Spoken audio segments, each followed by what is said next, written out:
அதே நேரத்தில் பிள்ளைகளுக்கு எது தேவை எது தேவையில்லைங்கிறத நீங்கள் பார்க்கணும். சிலர் கொஞ்சம் சில குடும்பங்கள் பாரம்பரிய ட்ரெடிஷனில் இருப்பாங்க. எதுக்கு நான் உங்களுக்கு சொல்கிறேன், அந்த விளக்கத்தையும் நான் சொல்கிறேன். நாங்கள் வாலிப பிராயத்தில் ஆண்டவரை தேடிக்கொண்டு இருக்கும் பொழுது இந்த கம்ப்யூட்டர் பாவம், அது 666, அது அந்தி கிறிஸ்து, அதை நீ படிக்கக்கூடாது, யூஸ் பண்ணக்கூடாதுன்னு சொல்லி அது ஒரு நாள் முழுவதுமாக தடை செய்யப்பட்டது. ஆனால் இன்னைக்கு கம்ப்யூட்டர் இல்லாமல் எதுவுமே செய்ய முடியாது. அப்படி போதித்தவர்களே இன்னைக்கு இமெயில் ஐடி வச்சிருக்காங்க, அப்படி போதித்தவர்களே இன்னைக்கு ஸ்மார்ட் போன் வச்சிருக்கிறாங்க. அப்படின்னா என்ன அர்த்தம்? அவங்க மாறிட்டாங்களா? இல்லை, அவங்க அன்னைக்கு தவறாக அதை புரிஞ்சுக்கிட்டாங்க. இப்போ அவங்க அதை புரிஞ்சுக்கிறாங்க. இல்லை, நம்ம அன்னைக்கு போதிச்சது தப்பு, அது கொஞ்சம் நம்ம வேற மாதிரி அதை எடுத்துக்கிட்டோம் அப்படின்னு. அதே மாதிரி தான் சில பெற்றோர் ட்ரெடிஷனில் இருக்காங்க. இப்போ இன்னைக்கு உள்ள நிலைக்கு அவங்களால அடாப்ட் ஆக முடியாததுனால அவங்க ஒரு டிக்டேட்டர்ஷிப்குள்ள போறாங்க. அந்த மாதிரி காரியங்கள் தப்பு. அதனால தான் வசனம் தெளிவாக சொல்லுது, பிள்ளைகளே பெற்றோருக்கு கர்த்தருக்குள் கீழ்ப்படிங்கள். இன்னைக்கு நாம எந்த கல்லை பொறுக்கிறோம் அப்படிங்கிறது ரொம்ப முக்கியம். பிள்ளைகளுக்கு சொல்லி கொடுங்க, இது தேவை, இது தேவையில்லை. ஒரு காலத்தில் நீங்களே பிள்ளைக்கு ஃபோனை கொடுக்கக்கூடாதுன்னு நம்மளே சொன்னோம். இன்னைக்கு நாமளே ஃபோனை வாங்கி கொடுக்குறோம். ஏன்னா ஆன்லைன் கிளாஸ், வேற வழி இல்லை. ஃபோனை கொடுக்க வேண்டிய இடத்துல இருக்கிறோம். ஏன்னா அவங்களுடைய ஸ்டடி மெட்டீரியல்ஸே அவங்களுக்கு வாட்ஸ்அப் வழியாக தான் டீச்சர்ஸே அனுப்புகிறாங்க. ஒரு காலத்தில் உனக்கு எதுக்கு ஃபோனு, 10 வயசில் எதுக்கு ஃபோனுன்னு கேட்ட நாம தான் இன்னைக்கு அவங்களுக்கு ஃபோனை வாங்கி கையில் கொடுக்குற நிலைமையில் இருக்கிறோம். ஏன்னா இன்னைக்கு காலம் மாறி இருக்கு. அப்படி கொடுக்கும்போது எதுக்கு அந்த ஃபோனு, என்ன ஃபோனில் வருது, அதை பார்க்கறது ஒரு தப்பும் இல்லை. நல்லா தெரிஞ்சுக்கொள்ளுங்க, குறிப்பிட்ட காலம் வரைக்கும் பிள்ளைகளுக்கும் நமக்கும் நடுவில் பிரைவசின்னு ஒன்று கிடையாது. பிள்ளைகள் நம்முடைய பிள்ளைகள். எப்படி ஒரு ஏஜ் லிமிட் வர வரைக்கும் பிள்ளைகள் நம்ம கூடயே தான் படுத்திருப்பாங்க. ஒரு 18 வயசு 20 வயசு ஆகும்போது அவங்க தனியாக போய் படுக்கிறாங்க, ஒரு பிரைவசி வருது. அந்த மாதிரி தான் நான் உங்களுக்கு சொல்கிறேன்.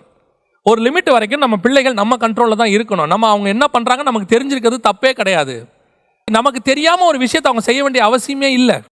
உங்கள் பிள்ளைகள் ஃபோனில் பேட்டர்ன் போட்டுக்கிட்டோம், பாஸ்வேர்டு போட்டுக்கிட்டோம், தப்பே கிடையாது. அந்த பாஸ்வேர்டு உங்களுக்கு தெரிஞ்சிருக்கணும், அவ்வளோதான்.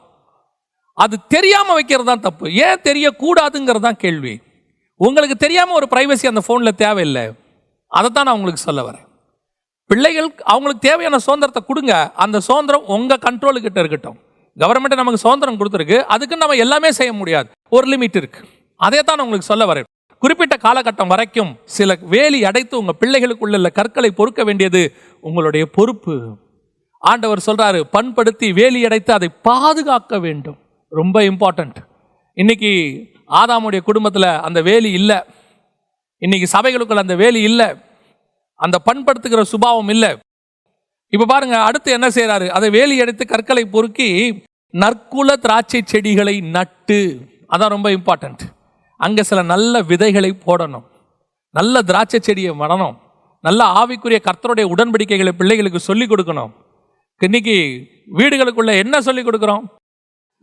சயின்ஸு, ஹிஸ்டரி, இன்ஜினியரிங், டாக்டர், நீட்டு, இப்பவே எல்லாம் ஜிமேட்டு எல்லாம் இப்பவே நம்ம எல்லாம் பிளான் பண்றோம். நல்லது, நான் உங்களை குற்றமா சொல்லவே இல்லை. ஆனால் நற்குல திராட்சை செடிகளை நட்டிருக்கிறீங்களா? உங்க பிள்ளைகளுக்குள்ள ஆவிக்குரிய விதத்துல எந்த அளவுக்கு நீங்க ஸ்ட்ராங்கா இருக்கிறீங்க? எவ்வளவு விதைகளை விதைச்சிருக்கிறீங்க? கர்த்தரை பத்தினதான அறிவு எவ்வளவு இருக்கு? இந்த உலகத்தினுடைய அறிவு பெருக்கம் நிச்சயமாய் நோய்களின் பெருக்கம் தான். வேதம் அப்படிதான் சொல்லுது, அறிவு பெருக்கம், நோய் பெருக்கம். இந்த அறிவு பெருக்கம் ஒரு நாள் ஒரு இடத்துல போய் முட்டிட்டு நிற்கும். நான் படிக்க வேணான்னு சொல்லலை, நான் எப்பவுமே சொல்லுவேன், படிக்க வேணான்னு சொல்ல, படிப்பு 2வது இடம். பணம் வேணான்னு சொல்லலை, பணம் 2வது இடம். பொருள் வேண்டான்னு சொல்லலை, பொருள் 2வது இடம். வேலை வேணாம்னு சொல்ல, வேலை 2வது இடம். ஃபர்ஸ்ட் ஆண்டவருக்கு தான் ப்ரிஃபரன்ஸ். எல்லாத்த விட முதல் ப்ரிஃபரன்ஸ் கர்த்தருக்கு இருக்கணும், வேத வசனத்துக்கு இருக்கணும், ஆவிக்குரிய காரியங்களுக்கு இருக்கணும். இன்னைக்கு நற்குல திராட்சை செடிகளை நடுறோமா? வேற எல்லா செடியும் நட்டுக்கிட்டு இருக்கிறோம். படிப்புங்கிற செடியை நடுறோம், எதிர்காலத்துக்கு தேவையானதான வீடுங்கிற பையனுக்குள்ள அந்த விதைக்கிறோம். நீ இப்படிலாம் படிச்சாதான் நாளைக்கு வர நிலைமைக்கு, நாளைக்கு உள்ள ஜென்ரேஷனுக்கு இந்த படிப்பு தான் இப்பவே கெஸ் பண்றோம். 5 வருஷத்துக்கு முன்னாடி யூகிக்கிறோம். ஒரு ஃபெயிலியர் ஆகிறதுக்கு வாய்ப்பு இருக்குது.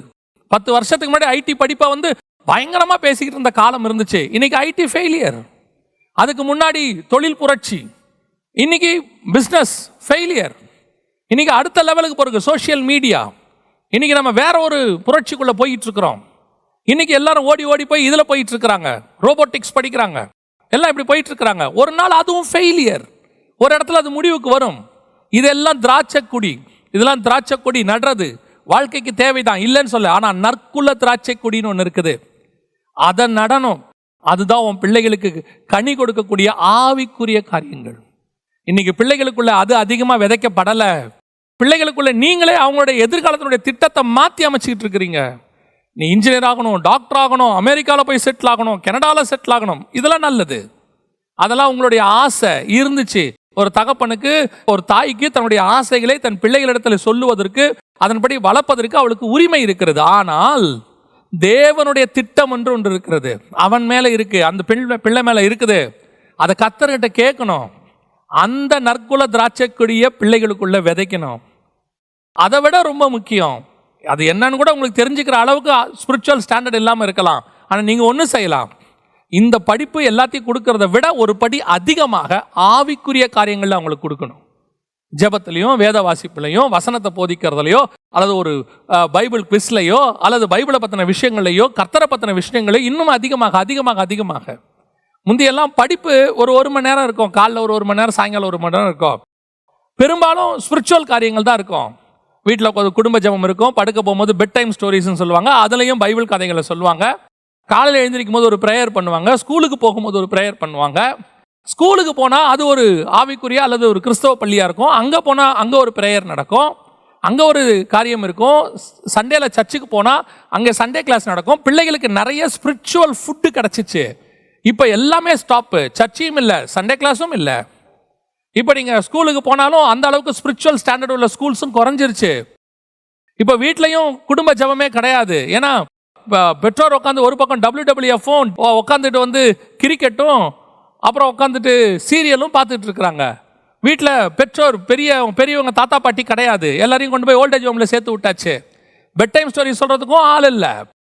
இப்போ பையன் என்ன பண்ணுறான், வீடியோ கேம்ஸில் இருந்துட்டு இருக்கான். கேட்டால் நம்ம என்ன சொல்கிறோம், அவங்க என்ன செய்வாங்க, அவங்களுக்கு போர் அடிக்குது. போர் அடிக்காமல் நீங்கள் வச்சுக்கோங்க, போர் அடிக்காமல் உங்களால் வைக்க முடியும்.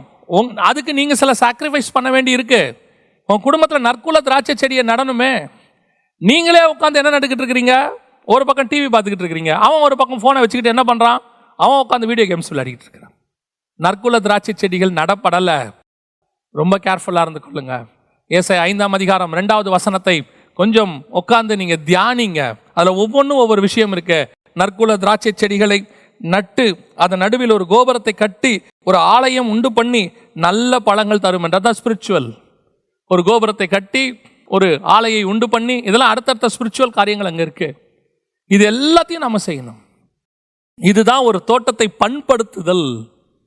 தோட்டத்தை நீங்க பண்படுத்திட்டீங்கன்னா, கேர்ஃபுல்லா ரெடி பண்ணி வச்சிட்டீங்கன்னா, நல்ல கனி கொடுக்கிற மரமா விருட்சமா உங்க பிள்ளைய நீங்க மாத்திட்டீங்கன்னா, அதற்கு பிறகு இந்த பாம்பு வராம காக்க வேண்டியது உங்களுடைய பொறுப்பு. இந்த பாம்பு வரும்போது, அந்த பாம்பு நுழையும் போதே அந்த பாம்பை நீங்க தலையில் அடிக்க வேண்டியது உங்களுடைய பொறுப்பு.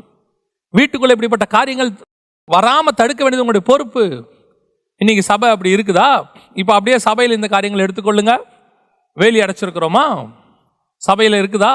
2வது கற்களை பொறுக்கி இருக்கிறோமா சபையில? இன்னைக்கு கற்களை பொறுக்கிறதே இல்லை, கல்லை தூக்கி போட்டுக்கிட்டு இருக்கோம் சபைக்குள்ள. நிறைய சபைகளை பார்க்குறோம், அன்வான்ட் மெசேஜஸ். நிறைய ஊழியர்களை ஆன்லைன்ல பார்க்குறோம், அன்வான்ட் மெசேஜஸ். போட்டி போட்டுக்கிட்டு மெசேஜ், இவனை திட்டி மெசேஜ், அவனை திட்டி மெசேஜ். இது போச்சுன்னா ஒரு ஆசீர்வாதத்தோடைய மெசேஜ். கற்களை தூக்கி உள்ள போட்டுக்கிட்டு இருக்கிறாங்க. அவனுடைய ஆவிக்குரிய பக்தி விருத்திக்கு ஏதுவான, எபேசியர் புஸ்தகம் அப்படிதான் வசனம் தெளிவா சொல்லுது, சபையின் பக்தி விருத்திக்கு ஏதுவான, பக்தி விருத்திக்கு ஏதுவான. இன்னொரு இடத்துல ஆண்டவர் சொல்றார், வசனம் தெளிவா சொல்லுது, பக்தி விருத்திக்கு ஏதுவான நல்ல வார்த்தைகளையே பேசுங்கள். அப்படிதான் இருக்கு. இன்னைக்கு பேசக்கூடிய வார்த்தைகள் பக்தி விருத்திக்கு ஏதுவா இருக்குதா? நாம இன்னைக்கு ஒன்னு எடுத்துக்கோங்க, ஒன்னு அவனுடைய மாம்ச விருத்திக்கு ஏதுவா இருக்குது. பூமியை ஆண்டு கொள்றது எப்படி, பூமியை கீழ்படுத்துறது எப்படி, ராஜாவா இருக்கிறது எப்படி, ஆசீர்வாதமா இருக்கிறது எப்படி, பூமியில அப்படி இருக்கிறது எப்படி, இதுதான் இருக்கு. பக்தி விருத்திக்கு ஏதுவா என்ன இருக்கு? உள்ள பக்தி விருத்திக்கு ஏதுவா இன்னும் பரிசுத்தம் உள்ளவன் இன்னும் பரிசுத்தமாகணும், நீதி செய்கிறவன் இன்னும் நீதி செய்யணும். மனுஷ சாயல்ல, ஒரு அப்பா சாயல்ல அம்மா சாயல்ல படைக்கப்பட்ட மனுஷன் தேவ சாயலா மாறணும். இதுக்கு ஏத்த மாதிரி செய்தி கொடுக்கிறோமா? சபை இன்னைக்கு அப்படிப்பட்டதான நற்குள்ள திராட்சை செடிகளை நடுதா? தேவையில்லாத கல்லை வாங்கி போட்டுக்கிட்டு இருக்குது உள்ள, தேவையில்லாத மெசேஜஸ். இந்த செய்தியெல்லாம் எதுக்கு அவங்களுக்கு? சபைக்குள்ள உட்காந்து, அதான் வசனம் தெளிவா சொல்லுது, வம்ச வரலாறுகளையும் தேவையற்ற தர்க்கங்களையும் வாக்குவாதங்களையும் இன்னைக்கு உட்காந்து நான் சொல்றது வெறும் சபைகள்ல. ஏன்னா இன்னைக்கு ஆன்லைன், எல்லாம் ஆன்லைன். ஆன்லைனில் எடுத்து பாருங்க. சொந்த கதை, சோக கதை, தங்களுடைய அனுபவங்கள், இல்லை அவனை பற்றின குறை, இவனை பற்றின குறை, அது சரி இது தப்பு. அவனுக்கு என்ன தேவை? அவனுடைய ஆவிக்குரிய வாழ்க்கைக்கு என்ன தேவை? பக்தி விருத்திக்கு என்ன தேவை? அதுதான் நற்குல திராட்சை செடிகளை நடுதல். இன்னைக்கு சபை அப்படிப்பட்ட இடத்துல இருக்கா? இதுதாங்க ஃபஸ்ட்டு குடும்பத்தினுடைய ஃபஸ்ட்டு சபையினுடைய ஃபெயிலியர். அவர் பண்படுத்தவும் காக்கவும் வைத்தார். ஒரு பக்கம் பூமியை கீழ்ப்படுத்தி ஆண்டு கொள்ள சொன்னார். இன்னைக்கு நம்ம பூமியை கீழ்ப்படுத்தி ஆண்டு கொள்வதில் இருக்கிற கான்சென்ட்ரேஷன் குடும்பத்தை பண்படுத்துவதில் இல்லை, குடும்பத்தை காக்கிறதுல இல்லை. இன்னைக்கு எத்தனை பெற்றோர் வந்து நிற்கிறாங்க பாஸ்டர்கிட்ட, 15 வயசு 18 வயசு 20 வயசு வந்து நிற்கிறாங்க. பாஸ்டர், நாங்கள் நல்லா தானே சபைக்கு தசமமா காணிக்கலாம் கொடுக்குறோம், ஏன் என் பையன் இந்த மாதிரி போயிட்டான்? சபைக்கு தசமமா காணிக்க கொடுக்கறதுக்கும் பையன் தப்பான பாதைக்கு போறதுக்கும் என்ன சம்பந்தம்? நீங்க சொல்லுங்க. அப்ப நீங்க பையன் தப்பான பாதைக்கு போகக்கூடாது, பொண்ணு தப்பான பாதைக்கு போகக்கூடாதுன்னு சபையில காணிக்க போட்டீங்களா? கர்த்தர் உங்களை ஆசீர்வதித்தார், அதனுடைய பலனை கொண்டு வந்து அவருக்கு திருப்பி கொடுத்தீர்கள். அதுக்கு இதுக்கு என்ன சம்பந்தம்? இதுக்கு என்ன காரணம்? இங்க கொடுக்க வேண்டிய போதனை சபையில கொடுக்கப்படுது. அதை கொண்டு போய் நற்குல திராட்சைக்கூடிய செடியா உன்னுடைய குடும்பத்துல நட்டு அதை பண்படுத்தி பாதுகாக்க வேண்டிய பொறுப்பு யார் கையில் இருக்கு? பெற்றோர் கையில் இருக்கு, கணவன் கையில் இருக்கு, மனைவி கையில் இருக்கு. இன்னைக்கு நாம் அந்த குடும்பத்தை பண்படுத்தவும் இல்லை, காவல் காக்கவும் இல்லை. நான் இன்னும் வெறும் ஸ்பிரிச்சுவலா மட்டும் சொல்றேன், ஆவிக்குரியத்தையும் தாண்டி உலக பிரகாரமாயும் சொல்றேன். இன்னைக்கு நிறைய குடும்பத்தில் என்ன நடக்குதுன்னு பெற்றோருக்கு தெரியாது, என்ன நடக்குதுன்னு கணவனுக்கு தெரியாது, என்ன நடக்குதுன்னு மனைவிக்கு தெரியாது. நீங்க கூப்பிட்டு கேட்டு பாருங்க, உங்க குடும்பத்தில் நடக்கிற விஷயங்களை கேட்டு பாருங்க. அவர் ரொம்ப பெருமையா அந்த கணவன் ஒரு வார்த்தை சொல்லுவார், நான் காலையில் 6 மணிக்கு போனேன்னாங்க நைட்டு 10 மணிக்கு தான் வருவேன், எல்லாமே என் மனைவி தான் பார்த்துப்பாங்க.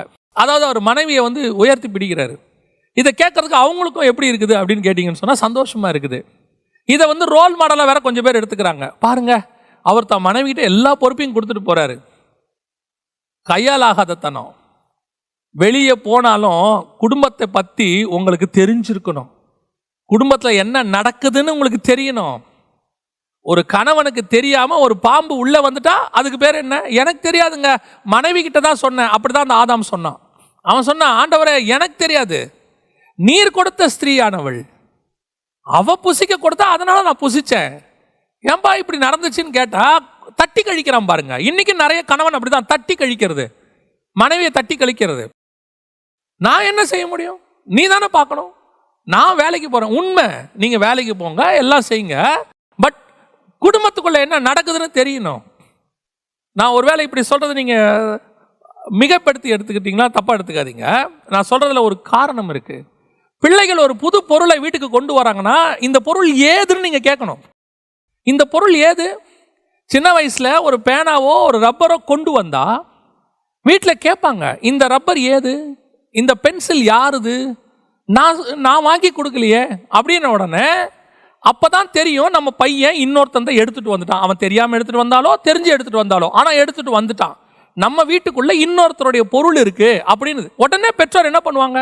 கண்டிப்பாங்க, நாளைக்கு கொண்டு போய் மரியாதையை கொடுத்துடணும். ஏன் எடுத்துட்டு வந்த? உனக்கு தேவையானதை நாங்கள் வாங்கி கொடுக்குறோம்ல. இதுதான் குடும்பத்தை நடத்துகிற பொறுப்பு.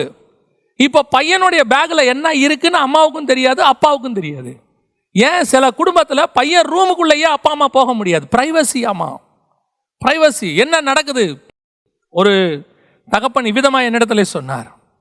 இந்த மாதிரி செய்திகள்லாம் கேட்டுட்டு ஒரு முறை என்னை சந்திக்கும் போது சொன்னார், ஜெகன், அவர் அப்படிதான் கூப்பிடுவார், ஜெகன், என்னுடைய பையன் என் கையை விட்டு போயிட்டான்ப்பான்னு சொன்னார்.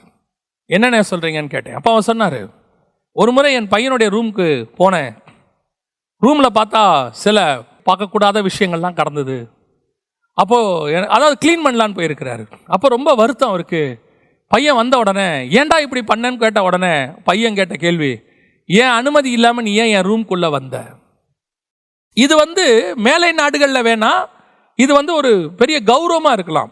பையன் ரூம்குள்ளேயே கதவை தட்டிட்டு தான் போனோம். நான் சொல்கிறேன், குறிப்பிட்ட ஏஜ் வரைக்கும் கதவை தட்டாமையே போகலாம். நமக்கு அந்த உரிமையை கர்த்தர் கொடுத்துருக்கிறார். அவனுக்குன்னு ஒரு குடும்பம் வந்த பிறகு கண்டிப்பாக கதவை தட்டிட்டு தான் போகணும். அதில் எந்த மாற்று கருத்தும் இல்லை. நம்ம குடும்பத்தில் அவன் ஒரு அங்கத்தினராக இருக்கிற வரைக்கும் அவன் நம்முடைய பெயர், நம்ம குடும்பம், அப்படி இருக்கும்போது அவன் என்ன பண்றான்னு பார்க்கறதுல என்ன தப்பு இருக்கு? நீங்க பார்க்கணும், தெரியணும். இன்னைக்கு குடும்பத்தில் என்ன நடக்குது தெரியாது. பையன் எங்க போறான் வரான் தெரியாது. அவன் காலையில காலேஜுக்கு போனானா? நான் உங்களை டிக்டேட்டரா இருக்க சொல்லல, திருப்பி நல்லா புரிஞ்சுக்கொள்ளுங்க. நீங்க டிக்டேட்டரா இருக்க வேண்டாம், ஆனால் ஒரு கண்காணியா இருங்கள், பாதுகாப்பாக இருங்கள், வளையமாக இருங்கள். ஆமா, வேலி இல்லாவிட்டால் கண்டிப்பாக பாம்பு உள்ளே வரும். ரொம்ப கஷ்டம். இன்னைக்கு நிறைய குடும்பத்தில் அதான் நடக்குது. நான் வெறும் ஆவிக்குரிய விதத்தில் மட்டும் பேசலை, குடும்பத்தை சொல்கிறேன். பசங்க ஏதாவது பொருள் எடுத்துகிட்டு வராங்க, பெண் பிள்ளைகள் ஏதாவது புதுசாக எடுத்துகிட்டு வரா, கேளுங்க, இது ஏது, யார் வாங்கி கொடுத்தா, நாங்கள் வாங்கி கொடுக்கலையேன்னு கேளுங்க. ஃபோனில் பொண்ணு பேசிகிட்டு இருந்தா, பையன் பேசிக்கிட்டு இருந்தானா, அந்த எதிர்பக்கத்தில் பேசுறது யாருன்னு கேட்குற உரிமை பெற்றோருக்கு உண்டு.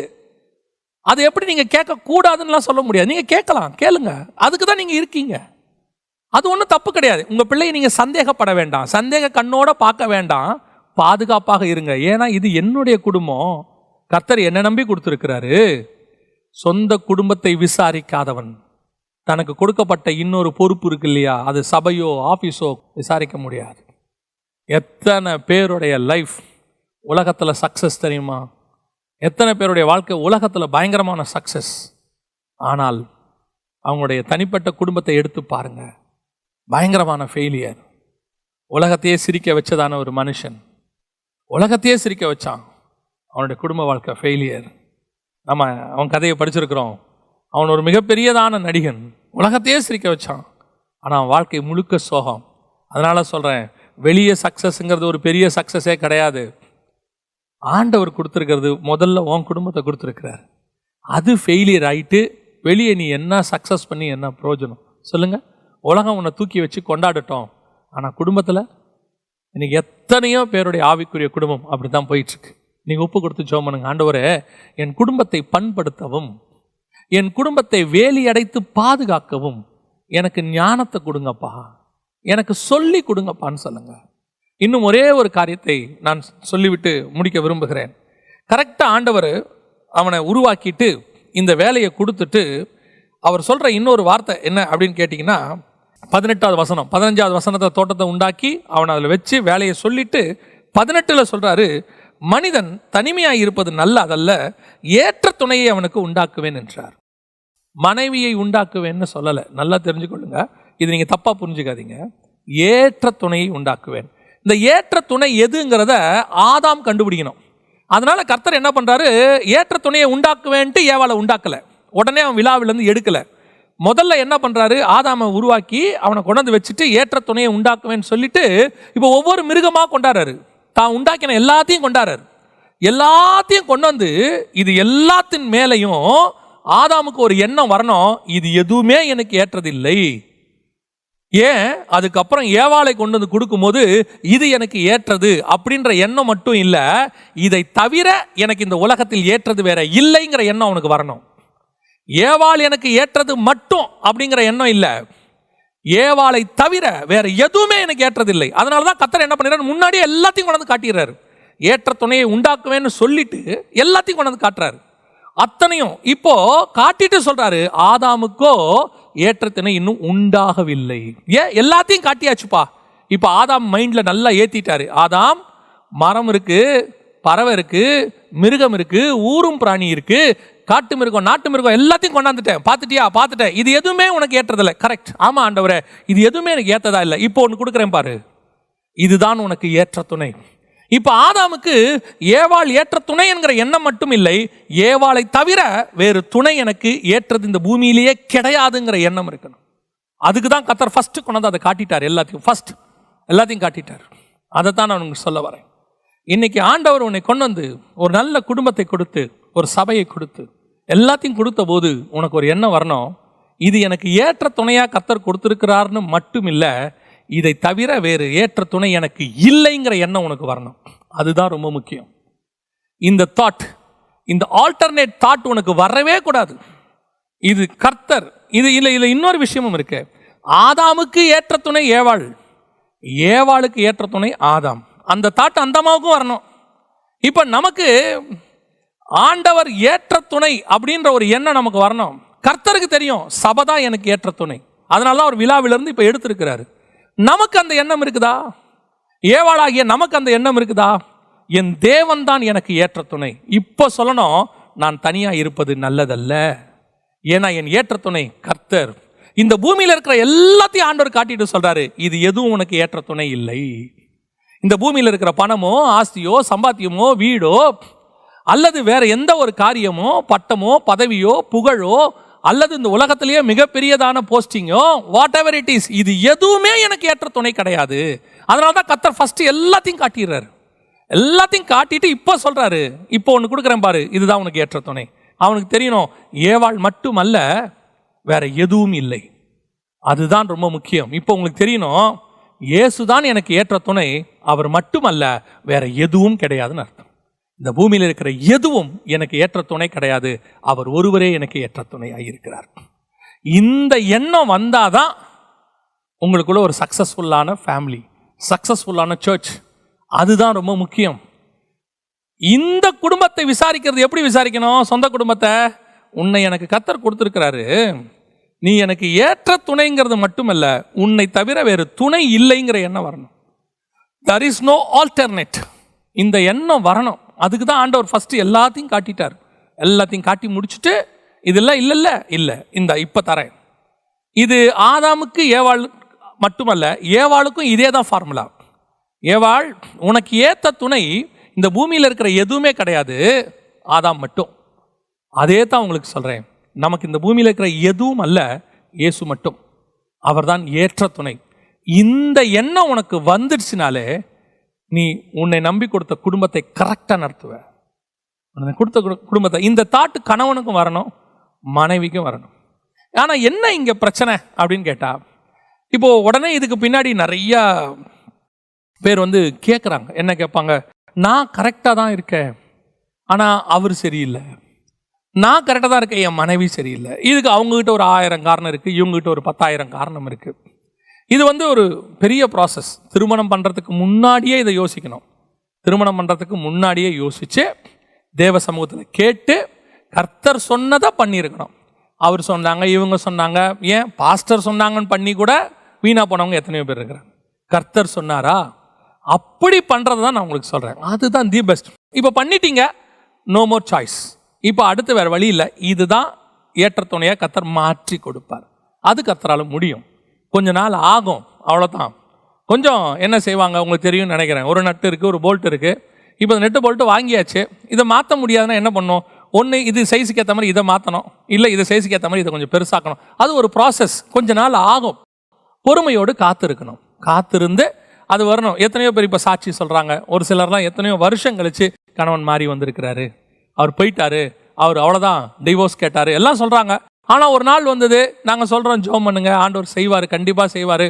ஒரு சில நேரத்தில் சில சகோதரிகள் வந்து எங்களுக்கு சொல்கிறாங்க, அவர் டிவோர்ஸ் கேட்டு என்னை வற்புறுத்துறாரு, நான் டிவோர்ஸ்க்கு என்ன பண்ணுறது அப்படின்னு. நான் சொல்லேன், டிவோர்ஸ் கொடுக்காதீங்க, அவர் கொடுத்தா அவர் அப்ளை பண்ணால் பண்ணிட்டு போட்டோம், அது அவர் இஷ்டம். நாம கர்த்தருக்கு முன்பாக நிற்கிறோம், உண்மையாக நிற்கிறோம். எனக்கு வேண்டாம், எனக்கு ஆண்டவர் சொன்னது அவ்வளோதான், நான் இப்படியே தான் இருப்பேன் சொல்லி பாருங்க.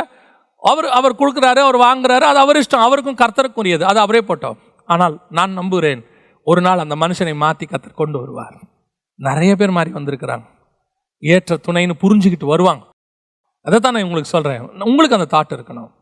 இது ஃபஸ்ட்டு தேவன் கொடுத்ததாக இருக்கணும், ஏன்னா இது தேவன் உண்டாக்கின துணை.